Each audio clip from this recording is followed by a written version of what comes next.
श्रीमद्भागवत तृतीय स्कंध त्रयोदश अध्याय। गोविंद गोविंद गोविंद पदुगलुचि मकरंद रे मकरंद पान करी हेले तरिले ब्रज नारी से ब्रज नारीଙ୍କ पୟରେ मन मोर हो निरंतरे मन मो निरंतरे रहु हा कृष्ण बोली जीव जाऊ हा कृष्ण बोली जाऊ जीव मोते उधर वासुदेव मोते उधर वासुदेव मोते उधर वासुदेव। श्री शुक उवाच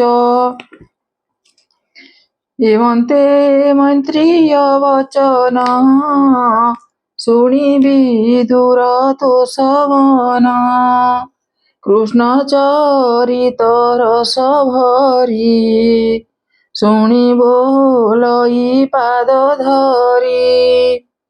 विदुर उवाच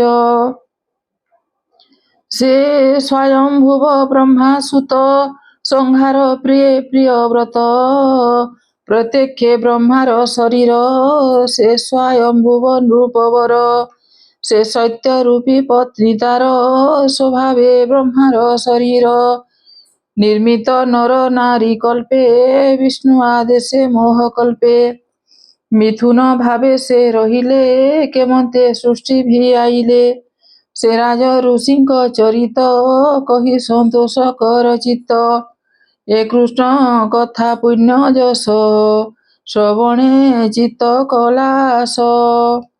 मैत्रेय उवाच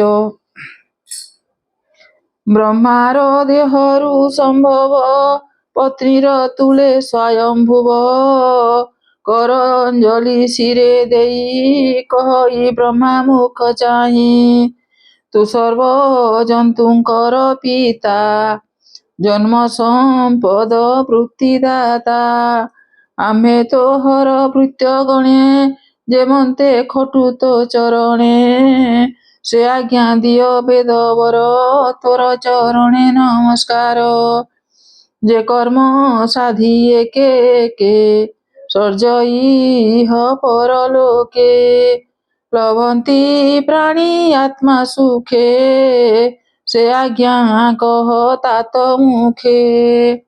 ब्रह्मा उवाच हेमन्ते पुत्र वचने ब्रह्मा कहन्ति तोष मने शुण कुमर साधु धीर तुहे संसारे नृपवर निर्मल हृदय तू पचारु जन्हे संपादी शिष्य गुरु पितार आज्ञा शिरे धरी सुदूरे सर्व पर हरि संतति करी आत्मा सुखे शोक न करे मन दुखे धर्म पालन ताकू कही विष्णुଙ୍କୁ पूजे यज्ञ बाही प्रजारक्षण धर्म कले विष्णु संतोष हुअन्ति भले जे यज्ञ लिंग जनार्दन ଯାହାକୁ ହୁଏ ସୁପ୍ରସନ୍ନ ଆଶ୍ରମେ ତାରେ କାର୍ଯ୍ୟ ଭଲେ ବ୍ରହ୍ମା ସମ୍ପାଦେ ଆତ୍ମା ତୁଳେ। ମନୁରୁବାଚ ଭୋନାଥ ତୋହର ଆଦେଶେ ସୃଷ୍ଟି କରିବି ମୁଁ ବିଶ୍ୱାସେ ମୁଁ ସୃଷ୍ଟି ସରଜିବି କାହିଁ ଏ ଜଲେ ଧରିଣୀ ତ ନାହିଁ ତାର ଉଦ୍ଧାରେ କର ଜନ୍ମ, ସୃଷ୍ଟି ଆଗମେ ବେଦ କର୍ମ। ପ୍ରହା ପ୍ରଳୟ ଜଳ ରାଶି, ପବନ ସଙ୍ଗେ ମୁହିଁ ଗ୍ରାସୀ। ପୃଥିବୀ ନିବେଶିଲେ ଜলে, ପ୍ରଜା କହିବି ଯୋଗ ବଳେ। ଦେବତା ସୁର ପିତୃ ନର, ପଶୁ ପତଙ୍ଗ ମହାଧୀର। ପନ୍ନଗ ଆଦି ଉଚ୍ଚ ନିଚେ, ଧରଣୀ ସ୍ଥାପିବିଏ ମଞ୍ଚେ। ଏବେ ତ ଜଳେ ପୂର୍ଣ୍ଣମହି, ହେମନ୍ତ ମନେ ବିଚାରଇ। ମୈତ୍ରେୟ ଉବାଚ ଜଳେ ନ ଦେଖିବ ସୁନ୍ଦରୀ, ବିଧାତା ମନେ ଧ୍ୟାନ କରି। ମହି ବୁଡ଼ିଲା ମହାଜଲେ, କେମନ୍ତେ ଉଦ୍ଧରିବି ବଳେ। ଯାର ଆଦେଶେ ଅବତରି, ମୁଁ ଏ ସଂସାରେ ଅଧିକାରୀ। ସେ ହରି ଯେବେ ଦୟା କରେ, ଧରଣୀ ଆପଣେ ଉଦ୍ଧରେ। ନୋହିଲେ ମୋର ଶକ୍ତି ନାହିଁ, ଏମନ୍ତେ ବିଷ୍ଣୁ ପାଦେ ଧ୍ୟାଇ। ବ୍ରହ୍ମା ରହିଲା ସ୍ତମ୍ଭୀଭୂତେ, ଶୁଣ ବିଦୁର ଏକ ଚିତ୍ତେ। ତତ୍କ୍ଷଣେ ପ୍ରଭୁ ନରହରି, ବାଲଶୂକର ରୂପ ଧରି। ଅଙ୍ଗୁଷ୍ଠୀ ପ୍ରମାଣ ଶରୀରେ, ଜନ୍ମିଲେ ବ୍ରହ୍ମା ନାସା ଦ୍ୱାରେ। ପୁଣି କ୍ଷଣକେ ଗଜ ପ୍ରାୟେ, ଅଦ୍ଭୁତେ ବଢ଼େ ଦେବରାୟେ। ମରିଚି ଆଦି ମୁନି ଯେତେ, ସନତ କୁମାର ସହିତେ। ଅଦ୍ଭୁତ ବରାହ ଶରୀର, କ୍ଷଣ କ୍ଷଣକେ ଅଗୋଚର। ଅଙ୍ଗୁଷ୍ଠୀ ପ୍ରାୟ ଜନ୍ମ ହୋଇ, ପର୍ବତ ସଂଖ୍ୟାରେ ବଢ଼ଇ। ଋଷିଙ୍କୁ ଚାହିଁ ବେଦବର, କହିଲା ଦେଖି ତା ଶରୀର। ଶୁଣ ସକଳ ମୁନିଜନେ, ଏ ରୂପ ଦେଖି ମୋର ମନେ। ହିମନ୍ତେ ପୁତ୍ରଗଣ ଘେନି, ବିଚାର କଲେ ପଦ୍ମଯୋନି। ଅବା ଅନାଦି ଭଗବାନ, ଅଦ୍ଭୁତେ ଦେଖ ମୋର ମନ। ଏ ବାକ୍ୟ ଶୁଣି ବେଦବର, ଗର୍ଜିଲେ ଗଜେନ୍ଦ୍ର ଆକାର। ବ୍ରହ୍ମାଙ୍କୁ ଋଷିଙ୍କ ସମେତେ, ତଟସ୍ଥ କଲେ ସର୍ବଚିତ୍ତେ। ଦିଗ ପୂରିଲା ସ୍ୱର୍ଗ ଜିତେ, ଅଦ୍ଭୁତ ଶରୀର ସହିତେ। ସେ ମାୟାମୟ ରୂପ ହରି, ଛଲେ ଶୂକର ରୂପ ଧରି। ଦେଖି ଚକିତ ମୁନିଜନେ, ସମସ୍ତେ ବିଚାରନ୍ତି ମନେ। ଜନ ତପସ୍ୱୀ ଅନ୍ୟବାସୀ, ମିଲି ସକଳ ବ୍ରହ୍ମ ଋଷି। ସ୍ତୁତି କରନ୍ତି ମନ ତୋଷେ, ଧରଣୀ ଉଦ୍ଧରିବା ଆଶେ। ତାହାର ଗୁଣ ଅନୁବାଦେ, କ୍ଷମ ନୁହନ୍ତି ଚାରି ବେଦେ।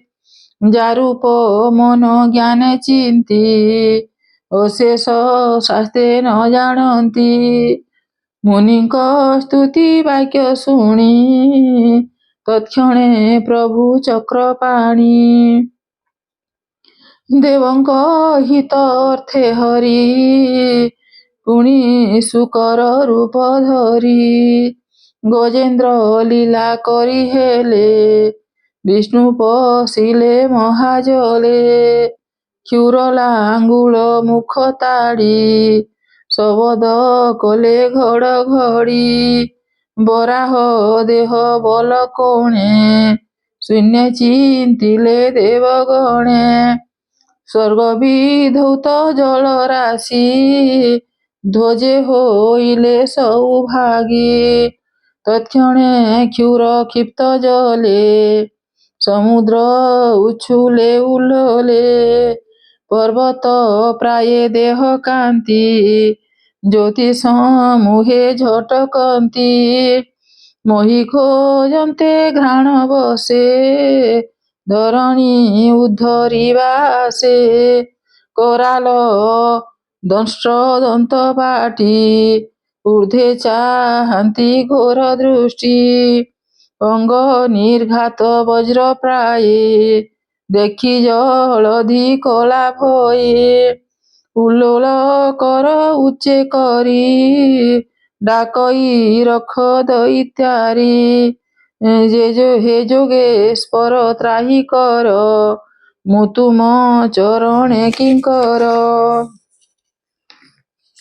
ସମୁଦ୍ର ମୁଖ ରାବ ଗଲେ ହରି ପଶିଲେ ରସାତଳେ ଜଲେ ନିମଗ୍ନ ବସୁନ୍ଧରୀ ତତ୍କ୍ଷଣେ ଦନ୍ତାଗ୍ରେ ଉଦ୍ଧରି ଜଲୁ ଆସନ୍ତେ ଊର୍ଦ୍ଧ୍ୱ ମୁଖେ ଅସୁର ମିଳିଲା ପ୍ରତ୍ୟକ୍ଷେ ଆଦି ଅସୁର ସେ ପ୍ରତ୍ୟକ୍ଷ ନାମ ତାହାର ହିରଣାକ୍ଷ ଗଦା ବୁଲାଇ ଅତିରେକେ ମିଳିଲା ଯଜ୍ଞନାଥ ପାଖେ ମତ୍ତ ମାତଙ୍ଗ ଜେହ୍ନେ ମହି କର୍କଶ ଦନ୍ତେ ବିଦାରଇ ତମାଳ ନୀଳ ବର୍ଣ୍ଣ ଦେହି ଶୁଭ୍ର ତୀକ୍ଷ୍ଣ ଦନ୍ତ ଦୁଇ ଦନ୍ତର ଅଗ୍ରେ ମହି ରହେ ଚନ୍ଦ୍ରେ କଳଙ୍କ ଜେହ୍ନେ ସୋହେ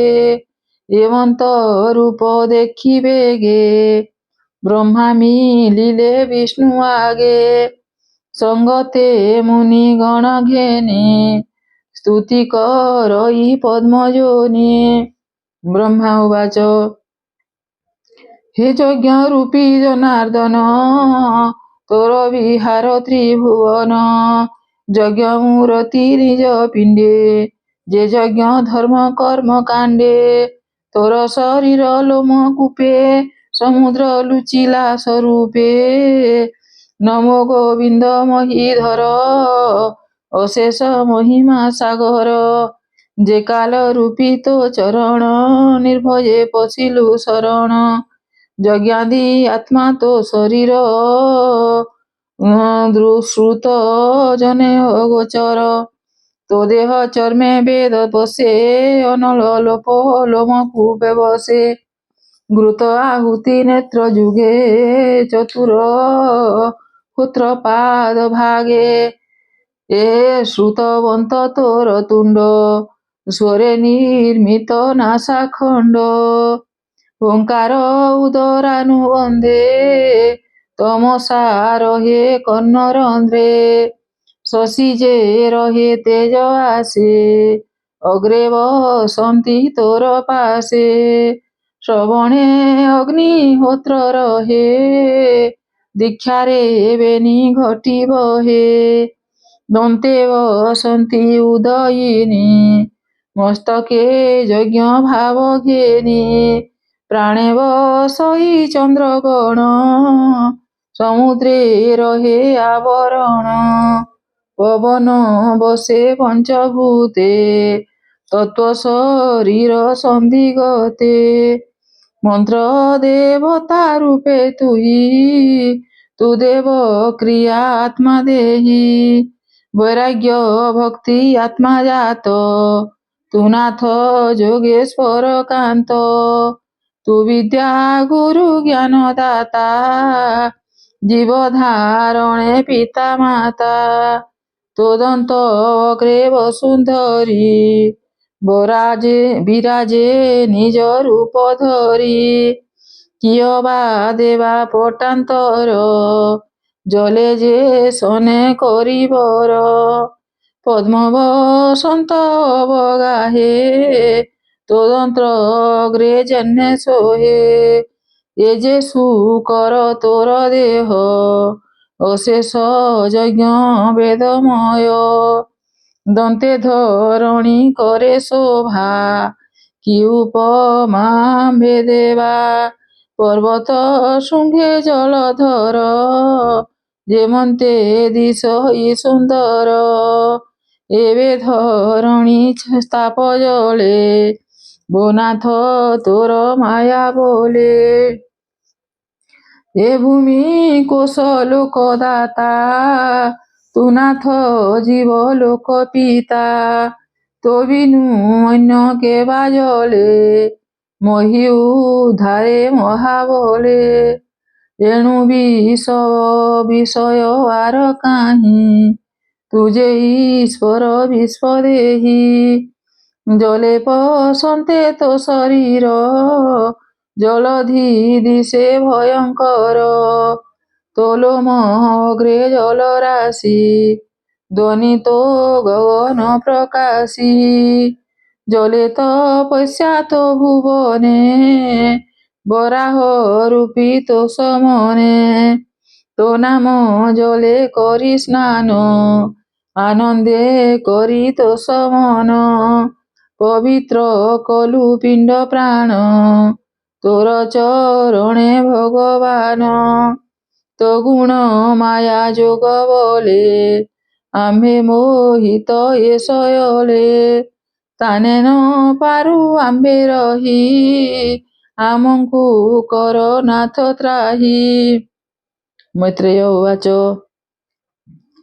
ବ୍ରହ୍ମାଦି ମୁନିଙ୍କ ବଚନେ, ବରାହ ରୂପୀ ତୋ ସମନେ। ଜଲେ ବସାଇ ବସୁନ୍ଧରୀ, ଅଦୃଶ୍ୟ ହୋଇଲେ ମୁରାରୀ। ସେ ହରି ଚରିତ୍ର ଚରିତେ, ସେ ହରି ବିଚିତ୍ର ଚରିତେ। ବିଦୁର ଶୁଣ ଏକ ଚିତେ, ସଂସାରୁ ତରିବ ଯେମନ୍ତେ। ସୃଜନେ ଶୁଣ ତୋ ସଚିତେ। ଯାର ପ୍ରସନ୍ନେ ମାୟା ଘୋର, ନଳିନୀ ଦଳେ ଜହ୍ନେ ନୀର। ନ ଲାଗେ ସେ ନୀର ସିଞ୍ଚନ୍ତେ, ବିଷ୍ଣୁ ପ୍ରବେଶ ଅନ୍ତର୍ଗତେ। କର୍ଣ୍ଣେ ପଶନ୍ତି ହରି ବାଣୀ, ସୁଧା ସଦୃଶ ପରିମାଣୀ। ଆନନ୍ଦେ କର ସୁଧା ପାନ, ଜଣେ ନୋହିବ ହତ ଜ୍ଞାନ। ତୃତୀୟ ସ୍କନ୍ଧେ ଭାଗବତ, ଏଣେ ନିବେଶି ବୁଦ୍ଧି ଚିତ୍ତ। ଅଦ୍ଭୁତ ଗୋବିନ୍ଦ ଚରିତ, ଏଣେ ନିବେଶି ବୁଦ୍ଧି ଚିତ୍ତ। କହିଲା ଦାସ ଜଗନ୍ନାଥ, ଏ ଅଧ୍ୟା ପୃଥିବୀ ଚରିତ। ସୃଜନ ଜନଙ୍କର ହିତ। ଇତି ଶ୍ରୀମଦ୍ଭାଗବତେ ମହାପୁରାଣେ ପାରମହଂସ୍ୟାଂ ସଂହିତାୟାଂ ବୈୟାସିକ୍ୟାଂ ତୃତୀୟ ସ୍କନ୍ଧେ ପୃଥିବୀ ବର୍ଣ୍ଣନେ ନାମ ତ୍ରୟୋଦଶୋऽଧ୍ୟାୟः।